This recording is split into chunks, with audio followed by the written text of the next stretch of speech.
Bonjour et bienvenue dans ce nouvel essai. Aujourd'hui nous sommes en compagnie de Grégory, bonjour Grégory, Bonjour. qui va prendre le volant du nouvel Opel Mokka 1,7 litre CDTI 130 chevaux.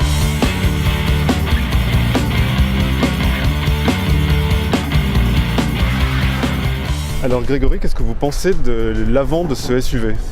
Je le trouve plutôt bien fini. Je trouve que les pare-chocs sont très intéressants, avec pas mal d'options au niveau anti-brouillard, protection en bas, protection sur les côtés. Alors on est en finition intermédiaire, c'est la finition Cosmo, donc on a des jantes D'accord. de 18 pouces, les vitres surteintées, des chromes sur les vitres. Mais je vous avoue que la couleur de la peinture, pas terrible, je prendrais peut-être pas ce modèle-là. Mais après, les finitions, plutôt bien, les poignées chromées, jolies. Et La ligne globale du véhicule ? la ligne intéressante, parce qu'au niveau SUV, il y a quand même pas mal de concurrence, donc je trouve que ça sort un petit peu du lot.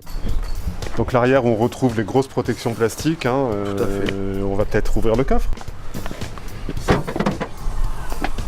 Je trouve qu'il y a quand même pas mal de place, c'est assez dégagé. En dessous, je suppose qu'il y a des rangements. Non, plutôt bien. Alors Grégory, première impression ? Je trouve ça plutôt bien fini. La 6 est bonne, ça soutient bien le dos. Poste de J'aime. conduite, compteur, tout ça ? Le compteur, justement, je regardais ça et je trouve ça sympa. On dirait presque un intérieur de montre. Je trouve ça joli. Console centrale ? Un peu chargé quand même, hein. Il y a pas mal de boutons. J'aurais peur de me perdre là-dedans, mais après ou sinon dans l'ensemble avec la finition alu comme ça, je trouve ça plutôt joli, ouais. Grégory, en maniabilité, qu'est-ce que vous pensez de ce Mokka ? Je trouve que la prise en main se fait assez rapidement. En visibilité, vous êtes à l'aise ? Visibilité à l'arrière assez réduite et à l'avant c'est parfait.